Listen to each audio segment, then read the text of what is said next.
alegría que tengo de estar aquí hoy, de que al fin llegó el día del arranque del seminario, una actividad que realmente la venimos planificando desde hace mucho tiempo, anhelando, con mucha expectativa, y la verdad es una alegría verlos a todos ustedes hoy aquí.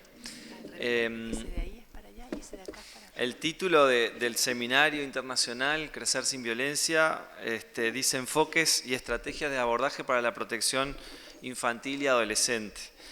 Y realmente surgen muchos desafíos cuando pensamos cómo avanzar justamente en enfoques y estrategias de abordaje para la protección infantil a nivel institucional.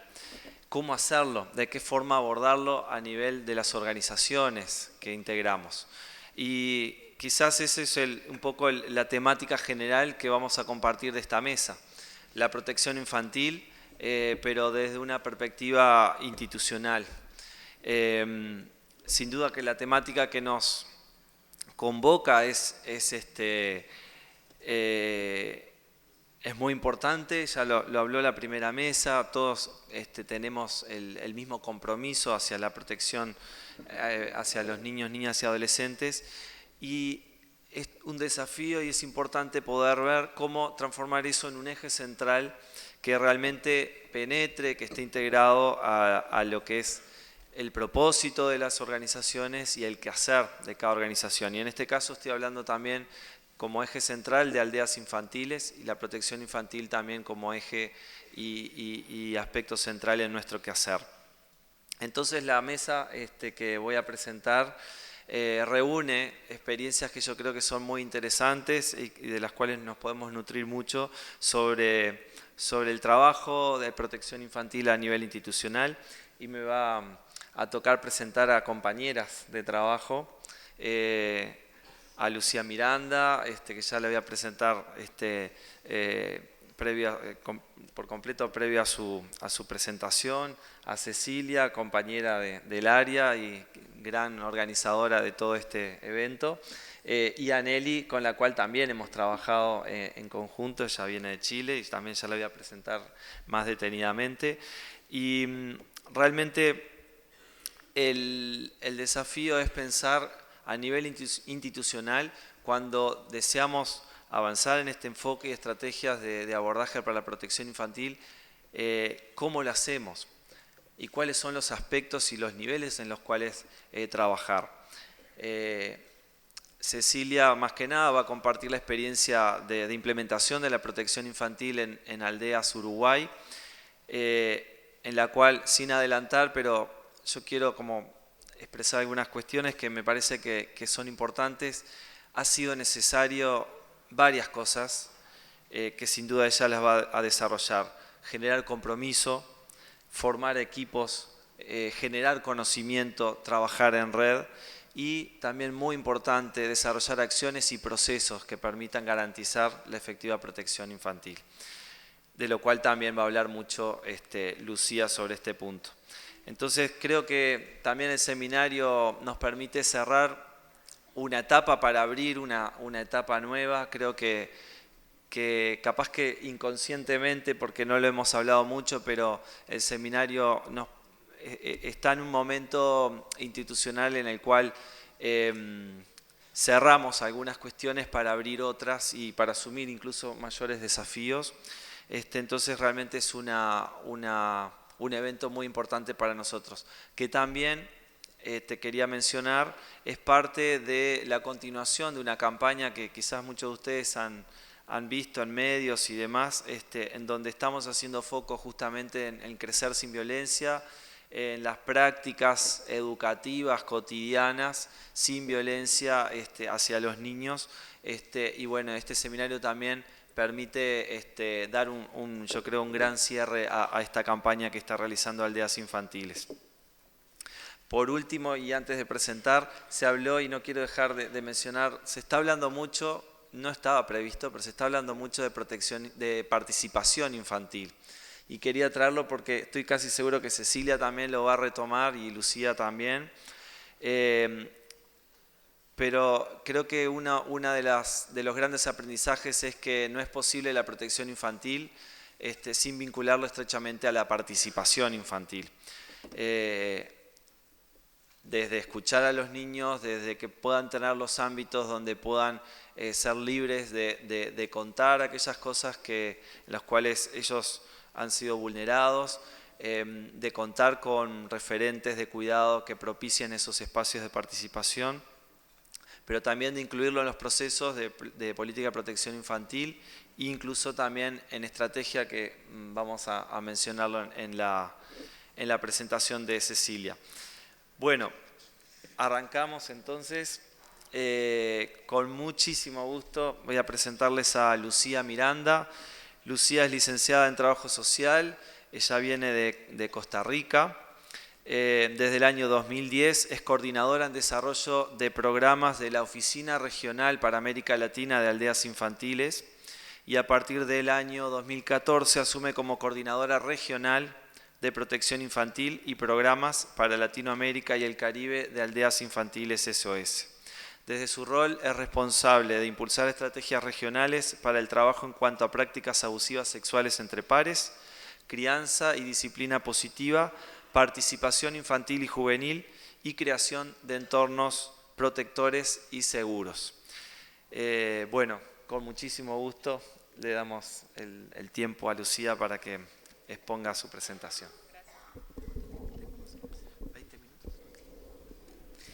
Bien, buenos días a todos y todas. Para mí es un placer estar el día de hoy acá. Quisiera primeramente agradecer en especial a Cecilia por la invitación. Venimos trabajando juntas ya hace varios años y ha sido realmente un proceso de mucho aprendizaje y muy bonito también. Y agradecer también al resto del equipo de Aldeas Infantiles SOS Uruguay por la invitación. La presentación que les voy a hacer es un poco para compartirles cuáles son esas estrategias regionales, esas líneas estratégicas regionales que hemos venido impulsando a nivel de Latinoamérica y el Caribe en temas de protección infantil. Como les decía Samuel, yo soy la coordinadora regional de protección infantil y actualmente me toca trabajar con los 20 países que tenemos en Latinoamérica, en donde tenemos programas ya sea de cuidado alternativo o programas de fortalecimiento familiar. Aldeas Infantiles SOS está en 134 países a nivel mundial y a nivel de Latinoamérica estamos en 20 países, que son 10 países que componen Centroamérica y el Caribe y 10 países de Sudamérica.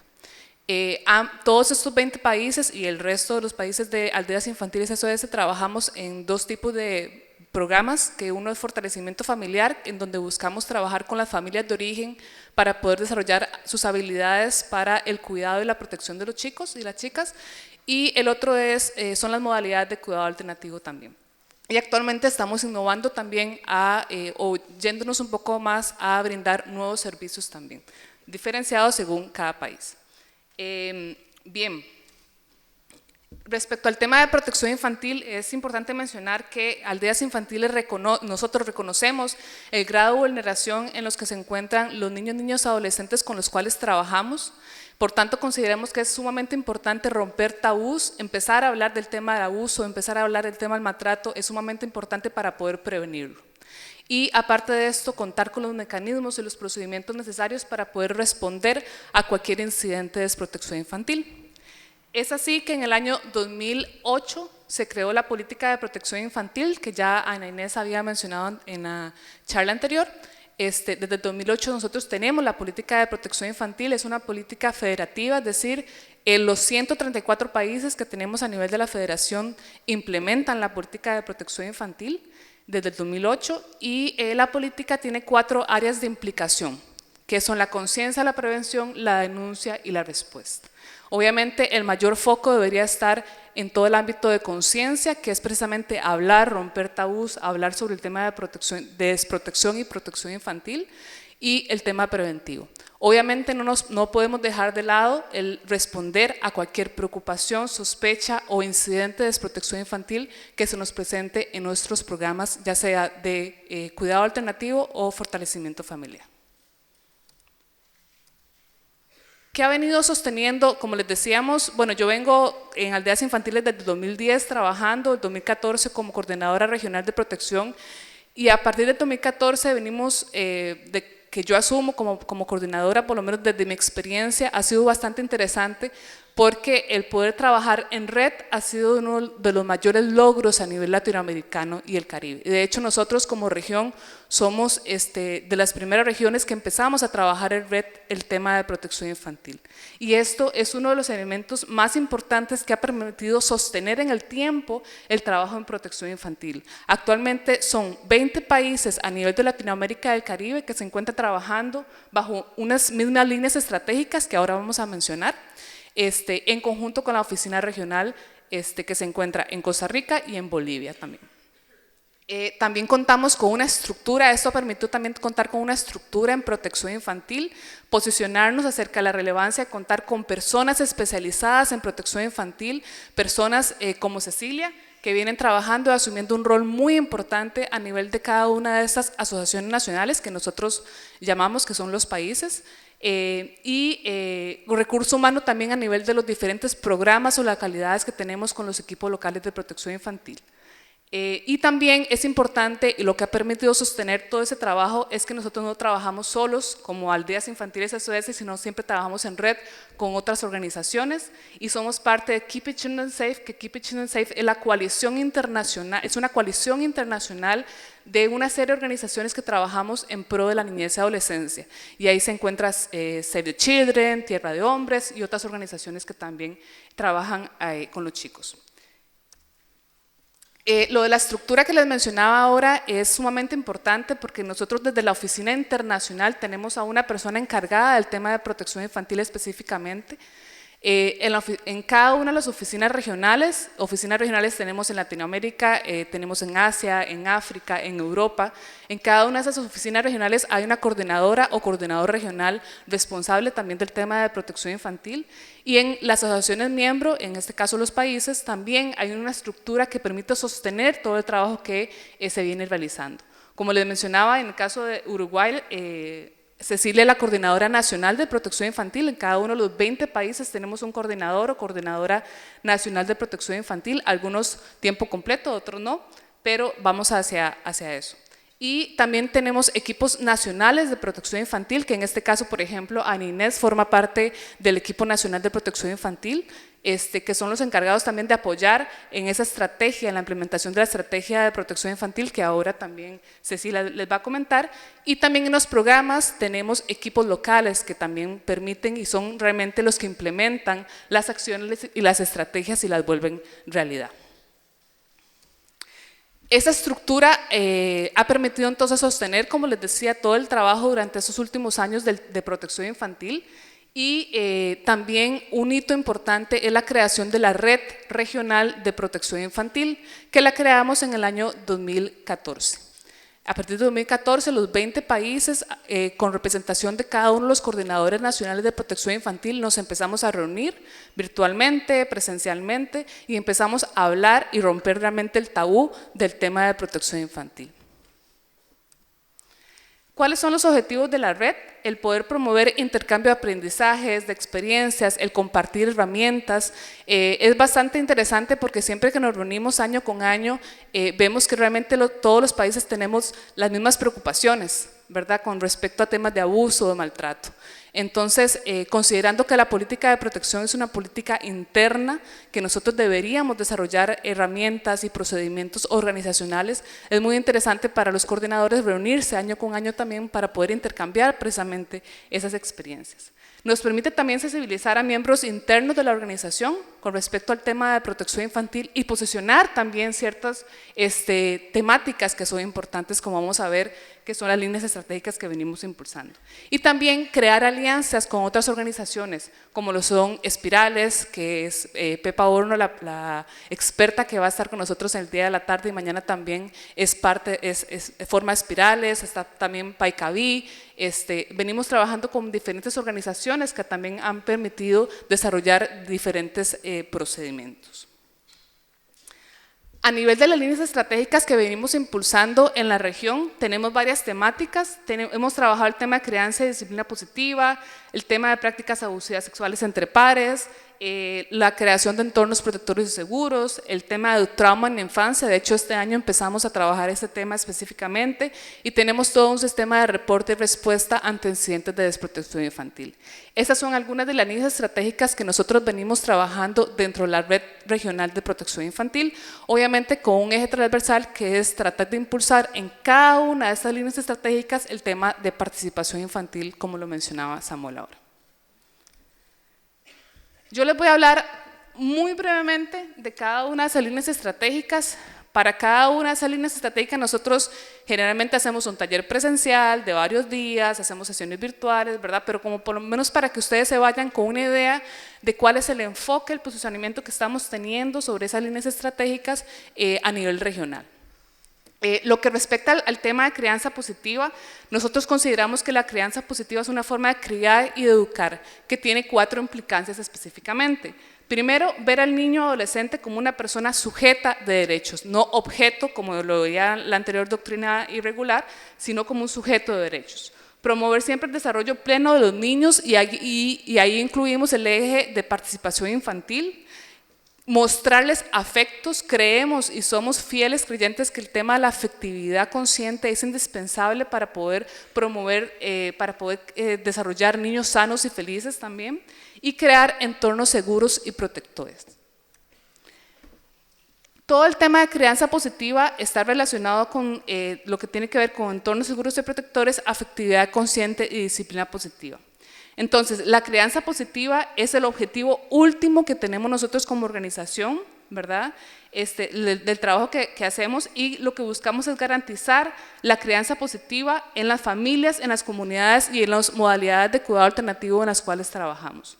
¿Para qué? Para crear una condición que es indispensable, que es poder crear entornos seguros y protectores para todos los chicos y las chicas a través de metodologías como son la disciplina positiva y a través del desarrollo de competencias en los colaboradores, como lo es la competencia de la afectividad consciente, que ahora vamos a hablar un poquito.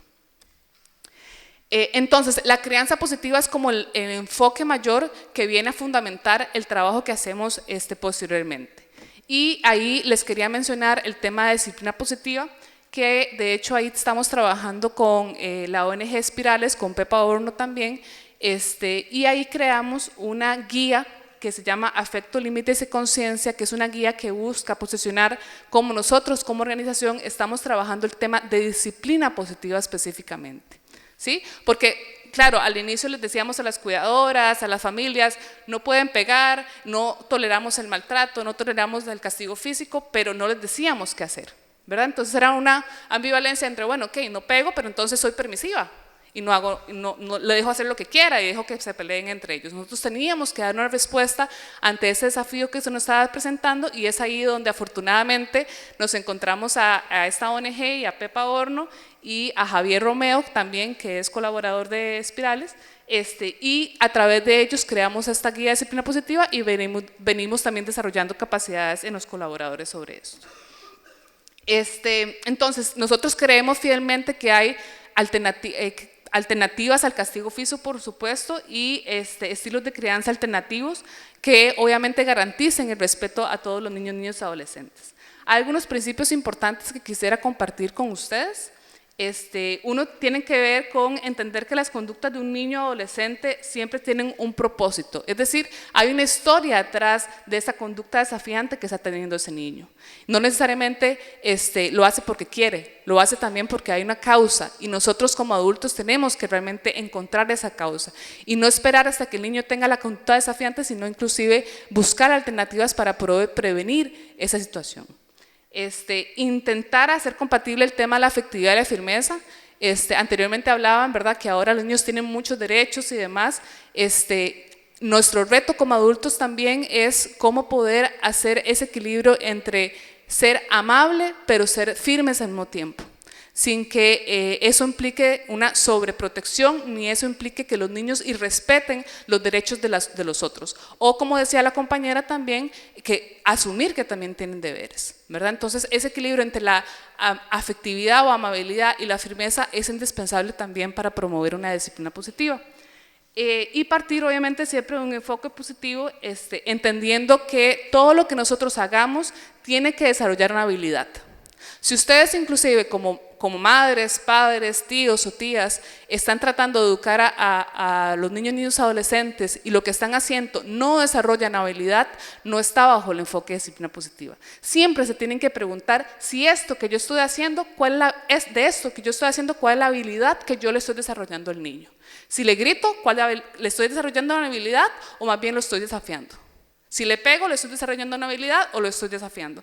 Esa pregunta generalmente responde si realmente lo que yo estoy haciendo en ese momento me está permitiendo desarrollar esa habilidad, que es por lo menos el enfoque que nosotros queremos promover en Aldeas Infantiles SOS. Realmente en el contexto de Aldeas Infantiles SOS, por también tener obviamente modalidades de cuidado alternativo, tenemos que asegurar ciertas condiciones, ¿verdad?, para que la disciplina positiva pueda volverse una realidad. Tenemos que asegurar que realmente estamos teniendo entornos protectores seguros en nuestros programas. Tenemos que tener también la presencia de la afectividad consciente por parte del adulto, es decir, que el adulto pueda expresar el afecto, ya sea físicamente a través del tacto, ya sea a través de la palabra o a través de los actos. Esas son las tres formas de expresar el afecto y tenemos que asegurarnos que nuestros colaboradores y todas las cuidadoras y demás equipos puedan hacerlo, ¿verdad? Para eso obviamente hay que desarrollar también competencias, como les decía anteriormente, como es la afectividad consciente. La mirada consciente hacia el dolor de los niños y adolescentes, saber que cada uno de los chicos con los cuales nosotros trabajamos tienen una historia de vida y nosotros somos los responsables de trabajar en esa historia de vida, en especial obviamente en la modalidad de cuidado alternativo. La solidez emocional por parte del adulto, tenemos que tener adultos conscientes, pero adultos que sepan gestionar sus emociones. Si nosotros tenemos colaboradores, cuidadoras o equipos que no están logrando gestionar sus emociones, tenemos nosotros la responsabilidad como organización de asegurar que esas personas logren realmente gestionar sus emociones para que logren trabajar adecuadamente con los niños y adolescentes. Y por supuesto la promoción de redes afectivas. Tenemos que asegurar que los niños también logren desarrollar vínculos afectivos con las personas que ellos consideren que quieren desarrollar el vínculo afectivo, porque el vínculo no se crea forzosamente, sino que el vínculo es espontáneo, ¿no? Pero cada uno de los chicos que nosotros tenemos tienen que tener referentes y tienen que tener personas con las cuales quieran desarrollar esos vínculos afectivos. El tema de la afectividad consciente también lo venimos trabajando con la ONG Espirales y tenemos una guía también. Todas las guías que yo les estoy mencionando, algunas creo que están en la página, todas están en la página de SOS Uruguay, ahí las pueden acceder. Inclusive hay una que está en inglés, entonces también la pueden acceder si no están en la página de Uruguay con mi persona, yo después les pongo el correo, que es la de los entornos protectores seguros. También tenemos una guía de la afectividad consciente como competencia organizacional. Como les decía, para nosotros es sumamente importante que los adultos sepan expresar su afecto con los niños, adolescentes y jóvenes. Y bueno, entendiendo la afectividad consciente como la capacidad que una persona tiene de formar consciente, voluntaria y sistemáticamente un entorno protector, cálido emocionalmente y establecer relaciones afectivas. Cuando nosotros decimos afectividad consciente, no es ese afecto que usted le nace espontáneamente cuando conoce a alguien, que le cae bien, o la amiga o el amigo que tenés desde la universidad o del colegio o de la escuela. No es ese afecto, porque ese afecto es espontáneo. Cuando nosotros decimos afectividad consciente, es el afecto que nosotros, como adultos que trabajamos en una organización como Aldeas Infantiles SOS, tenemos que asegurar. Porque es nuestra responsabilidad como colaborador o colaboradora de Aldeas Infantiles SOS tener una relación afectiva con ese niño, adolescente y joven. En cualquier entorno, por tanto, en cualquier entorno de cuidado institucional, se tiene que hablar de afectividad consciente como una competencia organizacional. Las habilidades que promueve la afectividad consciente son, como les decía, la afectividad expresa, la posibilidad de ese adulto de expresar esa afectividad a través de la palabra, del tacto, de los actos, la capacidad de generar vínculos afectivos también con los niños, adolescentes que tienen a su cargo, el cuidado consciente en todas las fases del proceso de intervención, es decir, desde que el niño ingresa y pone un pie en Aldeas Infantiles SOS o cualquier institución, tiene que tener ese colaborador o colaboradora la competencia de afectividad consciente. ¿Para qué? Para recibir a ese niño y que cuando también se haga el proceso de cierre o de salida del chico, también que el niño se sienta amado, porque al final eso es lo que queremos, que el niño se sienta que está en un entorno protector y seguro y que de alguna forma se sintió amado, ya sea que estuvo con nosotros un mes, 3 meses o algunos años, lamentablemente. Después, como les decía, tenemos otra guía, que es la guía de entornos protectores y seguros. Dice la promoción de entornos de seguros y protectores en Aldeas Infantiles SOS, también la trabajamos con espirales. Y bueno, nosotros definimos un entorno seguro y protector como un espacio de buen trato afectivo que esté libre de cualquier tipo de violencia o abuso o maltrato. Y obviamente los entornos seguros y protectores son la condición que hace posible también el trabajo de crianza positiva. Si nosotros no tenemos entornos protectores y seguros, no podemos hablar de que estamos trabajando desde un enfoque de crianza positiva.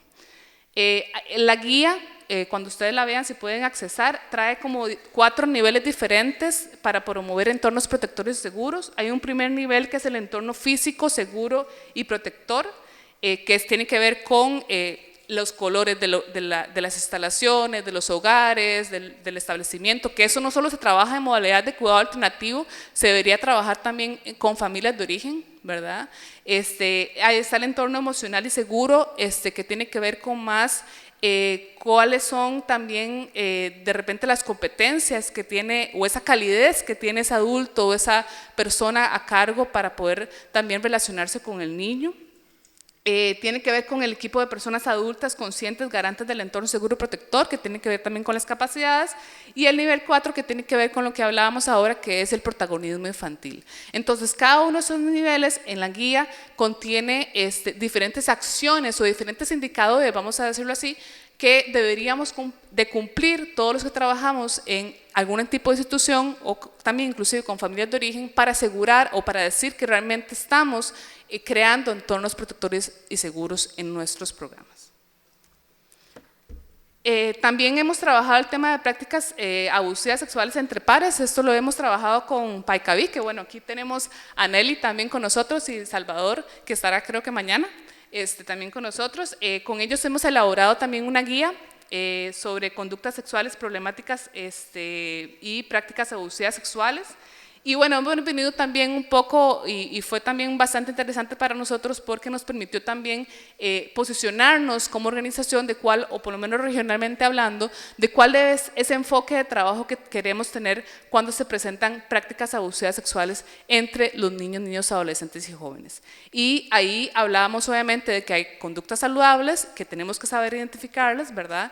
Y que no depende de la cultura, sino también depende de una serie también de indicadores que nosotros también ya definimos como organización, y conductas problemáticas, que las conductas problemáticas están divididas en autocentradas y las interpersonales, que en las interpersonales es donde entran las prácticas abusivas sexuales entre pares.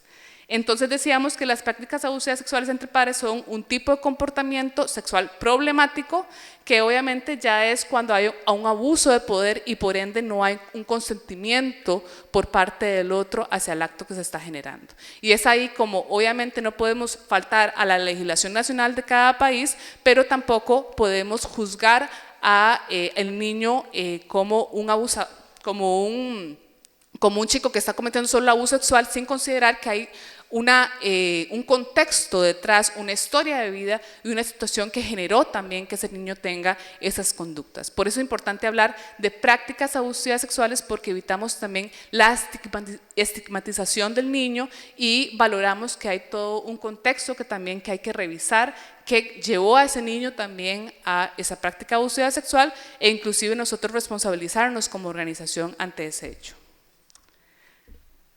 Decirles que bueno, tenemos otras 2 guías también que hicimos con Paicaví, que es las prácticas abusivas sexuales pero divididos por edades, también cómo intervenir, y intervención familiar y situaciones también de prácticas abusivas sexuales, que va más enfocado al tema de la familia.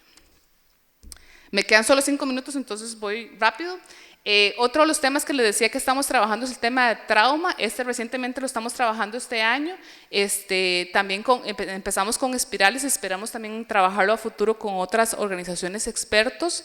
Y la idea también es tener como una guía que nos permita también definir cuál es esa intervención que se va a hacer. Y para el sistema de reporte y respuesta tenemos también 2 documentos que nos definen a nosotros como oficina regional cuál es nuestro rol y nuestra responsabilidad, y otro documento que define cuál es el rol de las asociaciones miembros de los países ante situaciones de desprotección infantil, o sea, cómo deberíamos de responder también. Bien, esta es la última filmina, nada más para decirles que realmente todo lo que nosotros estamos haciendo como Red Regional de Protección Infantil está enfocado a crear entornos protectores y seguros. Si ustedes ven los circulitos que están en naranja, tienen que ver con las líneas estratégicas que estamos promoviendo, que son bastantes, ¿verdad? Son temas bastante densos, pero son temas que nos han planteado también muchas propuestas interesantes y muchos aprendizajes también para todos nosotros, y es muy interesante ver también cómo las asociaciones nacionales de los países han venido también siendo muy innovadores en cómo también impulsar estrategias, campañas, proyectos distintos para poder implementar. Y de alguna forma es importante que vean que hay una secuencia lógica entre las cosas, es decir, no son temas aislados, son temas que de alguna forma se entrelazan entre sí, y eso permite también que haya mayor sostenibilidad de los procesos. Y por supuesto tenemos todavía muchas cosas por hacer o continuar haciendo, que ya las venimos haciendo, como es continuar desarrollando capacidades, respondiendo obviamente a incidentes cuando se presenten, poder identificar riesgos a tiempo cuando existan esos riesgos, y mejorar todo el tema de las condiciones laborales, que nos permite también crear entornos protectores y seguros también para esos adultos, que les permita a ellos también poner en práctica todo lo que estamos haciendo. Por mi parte, ha sido una experiencia sumamente interesante todos estos años, y yo quisiera reconocer también el trabajo de la Red de Protección Infantil, de todos los coordinadores nacionales que tenemos en cada uno de esos 20 países. Bueno, aquí también tenemos a Máximo de Argentina, que nos acompaña el día de hoy. Reconocer a cada uno de ellos, porque creo que ellos son los impulsores de muchas de estas acciones. Esto no fue porque yo creí, esos temas que están aquí no son porque yo creo que son importantes, sino es porque la red cree que son importantes, y la red somos todos. Entonces tenemos todavía muchos desafíos por delante, pero creo que si seguimos trabajando en red vamos a lograr superarlos. Muchas gracias.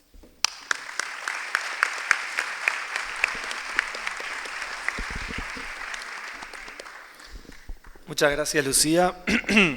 Ahora voy a presentar a nuestra compañera Cecilia Menoni, licenciada en Trabajo Social por la Universidad de la República. Cursó diploma en Políticas Sociales en la universidad, se especializa en el área de infancia y adolescencia, trabaja desde hace 16 años en proyectos y programas vinculados a la restitución y promoción de derechos, y actualmente es coordinadora nacional de protección infantil de Aldeas Infantiles, desde donde viene liderando acciones tanto de sensibilización, información, como de acompañamiento de equipos en abordajes directos con niños, niñas y adolescentes. Adelante. Bueno, buenos días a todos, a todas. Realmente sumarme a la alegría de este evento y bueno, esperando que sea para todos un espacio rico en intercambio de aprendizajes, de debates, de desafíos que tenemos en relación a la infancia. Por mi parte, primero me voy a centrar un poco en lo que es algunos elementos del contexto nacional. Marisa comentó algunos y mañana también van a estar los compañeros de CIPIAB, pero bueno, me parecía interesante como para contarles un poco cómo hemos hecho el proceso de protección infantil, también bueno, en qué marco estamos interviniendo, ¿no? Lo primero, bueno, como ya fue mencionado, la Convención sobre los Derechos del Niño. Para seguir hablando de revolución, como decía Martín, que es importante, hay autores que dicen que la Convención sobre los Derechos del Niño fue la Revolución Francesa, ¿no? Lo que fue para los adultos la Revolución Francesa fue la Convención para los niños. Y bueno, sí, estamos cumpliendo 30 años de este Tratado de Derechos Humanos, que lo que hace es cambiar un paradigma, es dejar de ver y de entender a los niños como objeto de protección y pasar a visualizarlos como sujeto de derecho. Esa frase tan sencilla que parece como tan fácil, pero que en los hechos y en las prácticas requiere de muchas transformaciones y que todavía estamos transitando muchas de ellas, pero también viéndonos desafiados como mundo adulto en relación a los compromisos que la Convención tiene para los niños y lo que efectivamente hemos logrado, ¿no? Bien, el artículo 19, bueno, muy conocido por todos en relación al derecho, digamos, de los niños a una vida libre de violencia.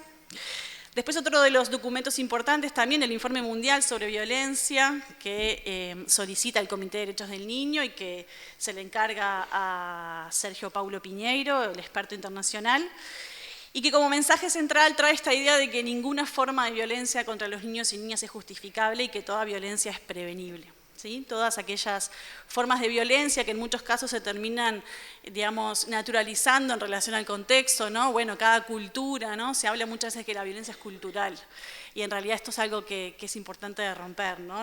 Esto no tiene que ver con la cultura, sino que tiene que ver con las relaciones de poder entre el mundo adulto y los niños y con lo que efectivamente los adultos creemos, digamos, que es lo mejor para los niños y que en muchos casos ese concepto del interés superior después no se ve reflejado en nuestras prácticas institucionales y en nuestra vida cotidiana también. En términos de contexto nacional, uno también de los documentos que seguramente muchos de ustedes conocen fue el estudio de prevalencia sobre el maltrato intrafamiliar contra niños, niñas y adolescentes que se hizo en el año 2008. Una de sus autoras, Mariela Solari, también va a estar mañana acompañándonos. Y de ese estudio, uno de los datos que surge, que creo que es un dato que en su momento fue como bastante fuerte, digamos, para todos, nos muestra, porque si bien ha pasado 11 años, hay cosas que se siguen dando, que el 82% de los adultos entrevistados reporta alguna forma de violencia psicológica o física contra un niño de su hogar. Más de la mitad de los entrevistados manifiesta haber utilizado alguna forma de castigo físico contra el niño de referencia y el 15% declara haberle infligido fuertes castigos corporales. Tenemos también la encuesta de indicadores que hizo UNICEF y Mides, y ahí también lo que nos muestra es que más de la mitad de los niños de entre 2 a 14 años fueron sometidos a algún método violento o disciplina por su madre, su padre u otros miembros adultos del hogar. El 2,8% de los niños recibieron castigos físicos severos y por otra parte el 2% de las madres o cuidadoras cree que los niños y niñas para ser educados o criados es una forma correcta, digamos, el uso de la violencia física. Entonces, vamos viendo estos documentos, vamos viendo digamos, estudios que nos muestran y que hablan de hace pocos años que, como sintetiza en UNICEF en su documento de panorama de la violencia hacia la infancia en Uruguay, la disciplina violenta tiene una alta prevalencia en el Uruguay. Tenemos realmente un problema con esto, ¿no? Como les decía Samuel en un momento, nosotros en el mes de marzo lanzamos una campaña que quizás muchos de ustedes conocen, Crecer sin Violencia, y realmente por momentos nos sentíamos un poco impactados con algunos de los comentarios de las redes, que obviamente hay que relativizarlos porque, bueno, todos sabemos que todos en las redes, todos no, bueno, o hay gente que se dedica a poner cosas y qué sé yo, pero sí hay una porción importante de la gente que escribía, decía, bueno, muchos derechos, pero pocas obligaciones, a mí me pegaron de chico, salí derechito, muchos de los problemas que tenemos es porque los niños no tienen límites, ¿no? Entonces, nuevamente, esto que decía Lucía, que me parecía interesante, si yo para enseñarle a un hijo, para disciplinar a un hijo le pego, estoy enseñando que la forma de resolver los problemas es a través de la violencia.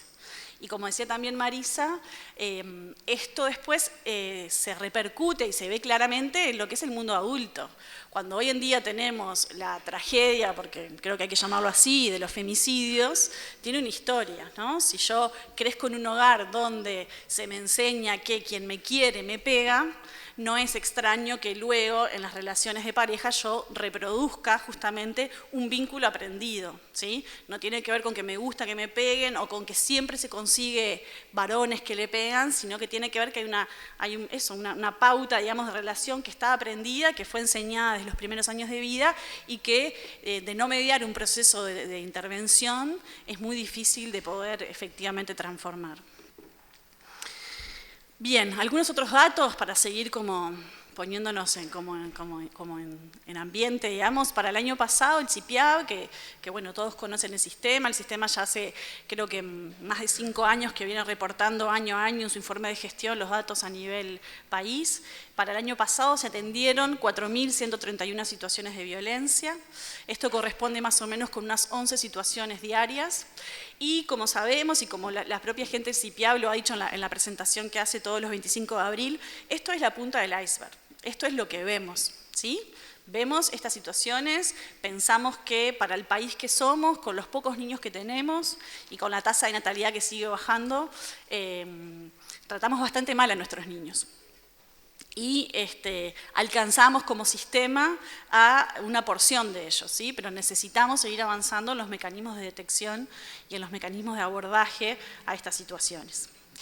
Del total de esas 4.131 situaciones, el 32% corresponde a maltrato emocional, el 25% a maltrato físico, el 23% a abuso sexual y el 20% a negligencia. Todas estas situaciones, o muchas de estas situaciones, mejor dicho, perdón, casi el 80% son situaciones recurrentes. Esto significa que estamos llegando tarde. Cuando llegamos a la vida de estos niños, estas situaciones no es que sucedieron una vez, que una vez se lo disciplinó de una forma violenta o que una vez se le realizó un maltrato emocional o se lo insultó, sino que significa que para estos niños la violencia es parte de su vida cotidiana.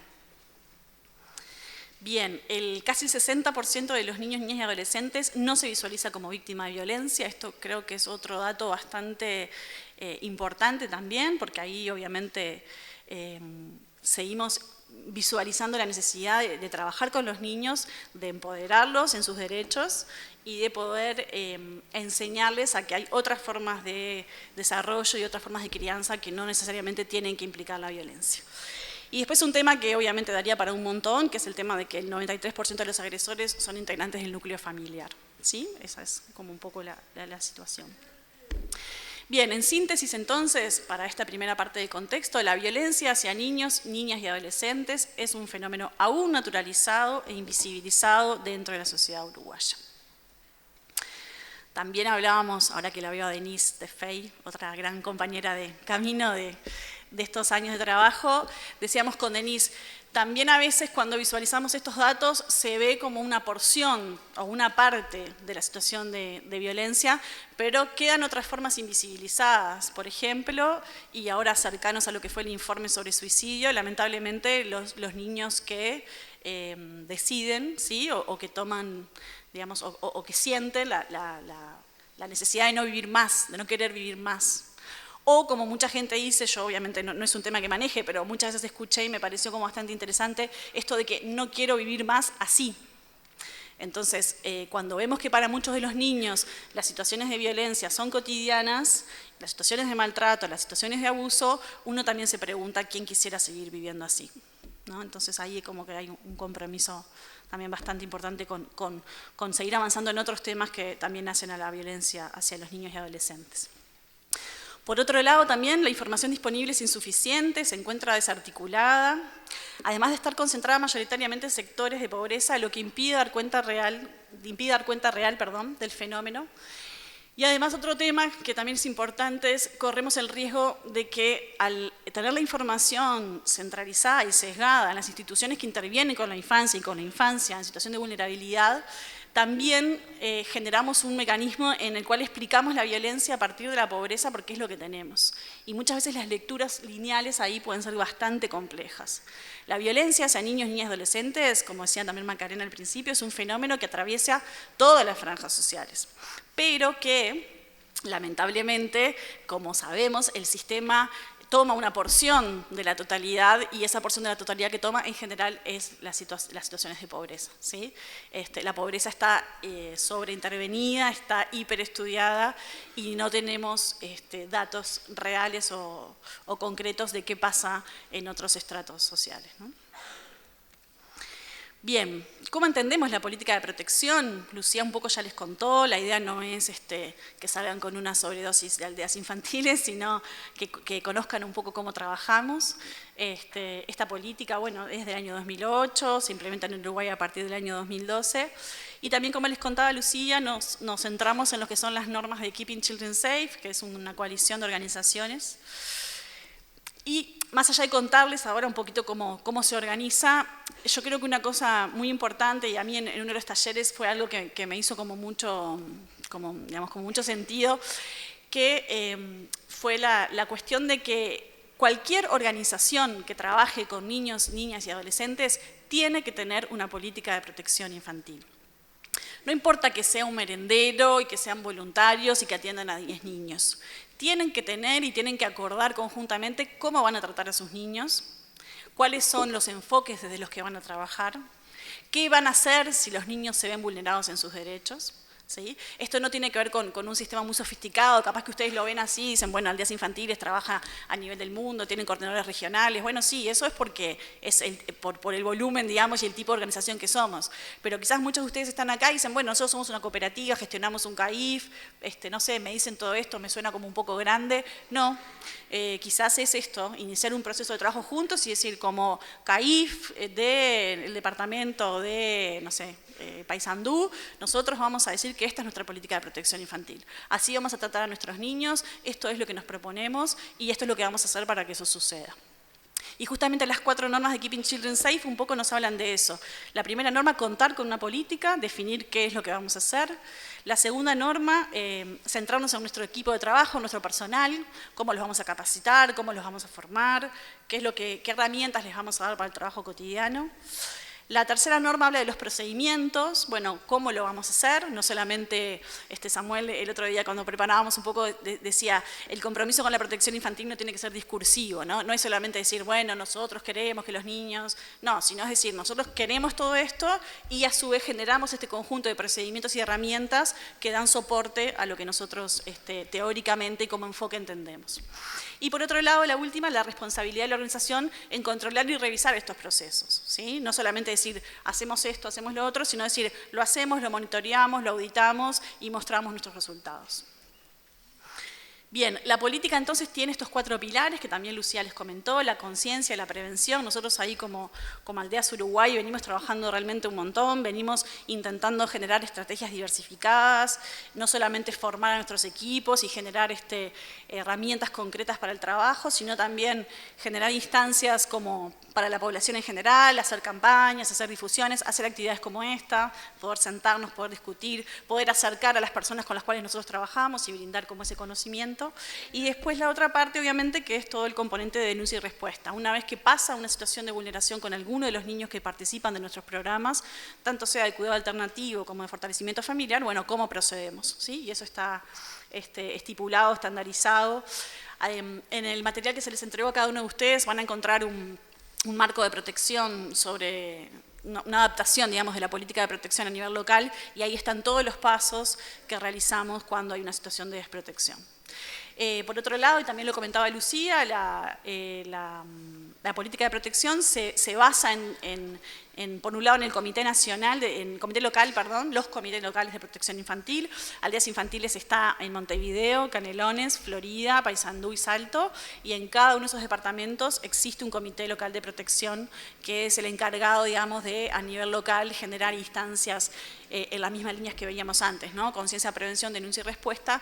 Cada uno de los comités genera estrategias en relación a esas 4 pilares de la política.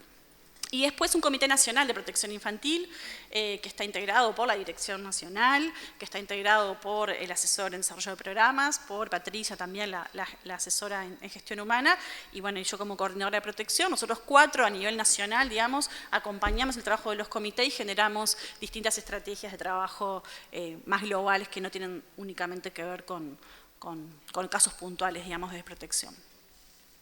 Bien, en este proceso que venimos realizando desde hace varios años, definimos la necesidad de contar con una estrategia nacional de protección infantil.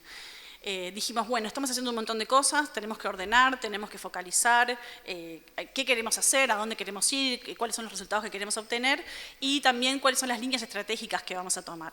Ahí nosotros, realmente como contaba Lucía, el trabajo de la red de protección ha sido como muy enriquecedor, entonces tomamos estos 3 ejes que son los entornos seguros y protectores, las prácticas abusivas sexuales y las conductas sexuales problemáticas y la participación infantil y adolescente. Estos son como los 3 ejes fundamentales, digamos, de nuestro trabajo. Podríamos decir mucho de cada uno de ellos, pero bueno, la idea no es aburrirlos.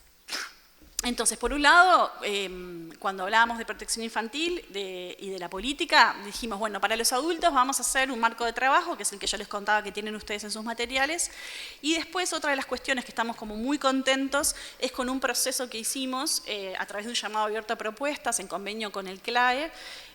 Realizamos audiovisuales para los niños, niñas y adolescentes en los cuales trabajar directamente acerca de sus derechos. Estos audiovisuales se dividieron por tramos etarios, ahora les voy a mostrar uno de cada uno, y la idea es trabajar directamente con los niños y adolescentes y poder mostrarles a través de una herramienta lúdica y a través justamente de los videos cuáles son esos derechos, cómo deben protegerlos, con quiénes pueden contar. Realmente una de las cosas que veíamos es, venimos trabajando mucho con los adultos, venimos generando como muchos procesos de formación a nivel interno, a nivel externo también, pero sentíamos que nos faltaba aún profundizar más en el trabajo con los niños, niñas y adolescentes. Entonces, bueno, la idea es contarles y mostrarles también los videos. Como les decíamos, hicimos un convenio con CLAE y ahora les voy a mostrar el primer video. Son, eso no sé si quedó claro, para cada tramo etario, son 4 videos que nos muestran las formas de abuso. Ahora vamos a ver el de los más chiquitos, vamos a ver el de abuso físico.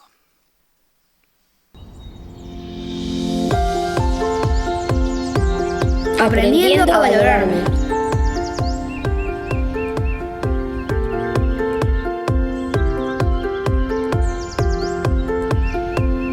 Yo soy especial, no dejo que nadie me haga creer lo contrario. Mi cuerpo me pertenece, aprendo a cuidarlo y protegerlo. Los niños y las niñas tenemos derecho a crecer felices. Nadie debe lastimarte. Los gritos, insultos y golpes nos hacen daño. Recuerda que tienes derecho a expresar lo que sientes y a contar lo que te pasa, porque hay adultos que confían en ti y pueden ayudarte. Te damos estos superpoderes para que te protejan. Y si te encuentras en problemas, sepas defenderte. La supercapa para que tengas la valentía de los héroes y las heroínas y puedas pedir ayuda. Las niñas y los niños tenemos derechos y los adultos deben respetarlos.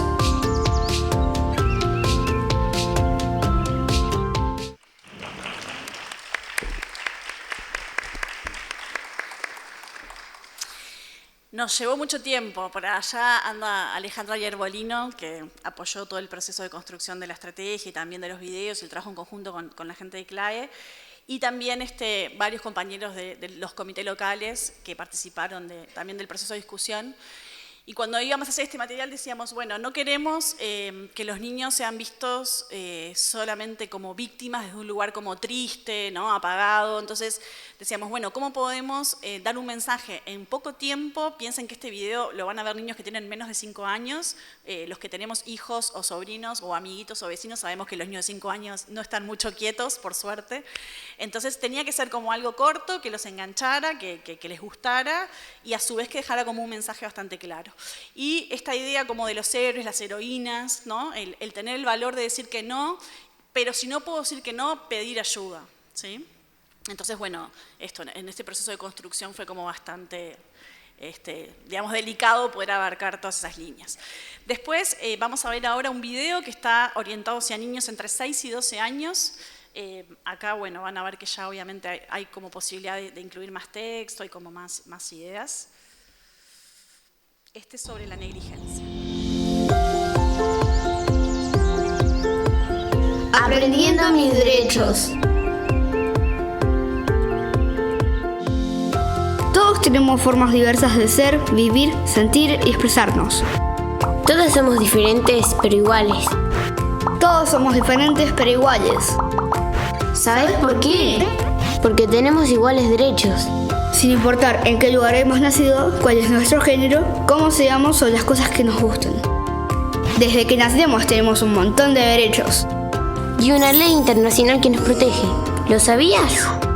Es la Convención sobre los Derechos de Niños, Niñas y Adolescentes. Descansar, jugar, estar con otras niñas y niños son nuestros derechos. Y también son derechos ir a la escuela, alimentarnos y recibir ayuda y cuidados cuando estamos enfermos.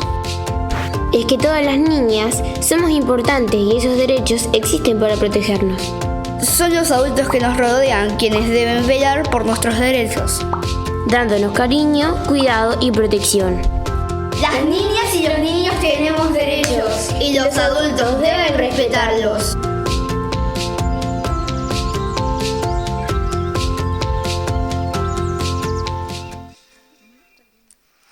Vieron que el formato es medio parecido.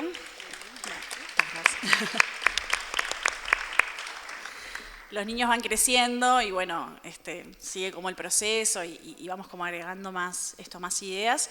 Y después teníamos el desafío de los adolescentes, ¿no?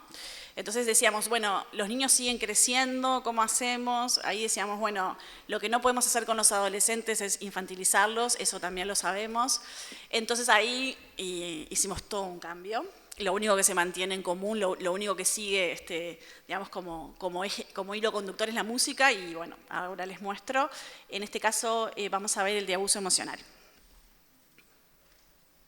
La adolescencia es una etapa única, donde se producen de manera acelerada muchos cambios.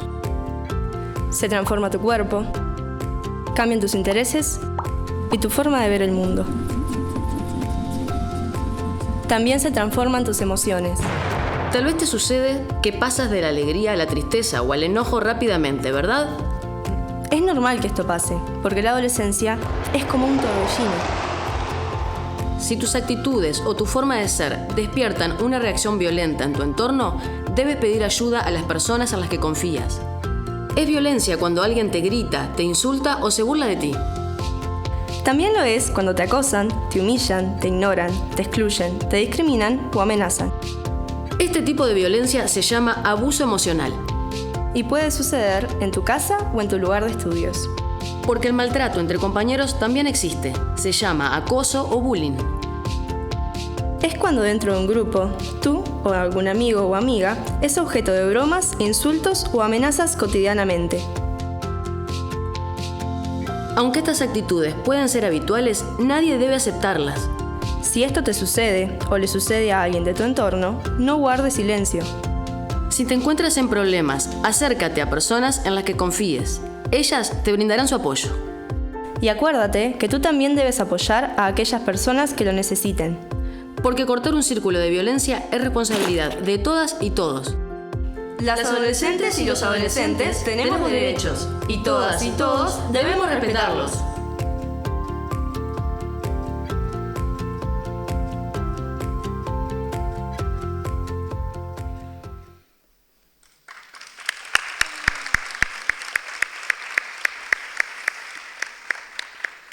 Bien, bueno, entonces, en total son 12 videos.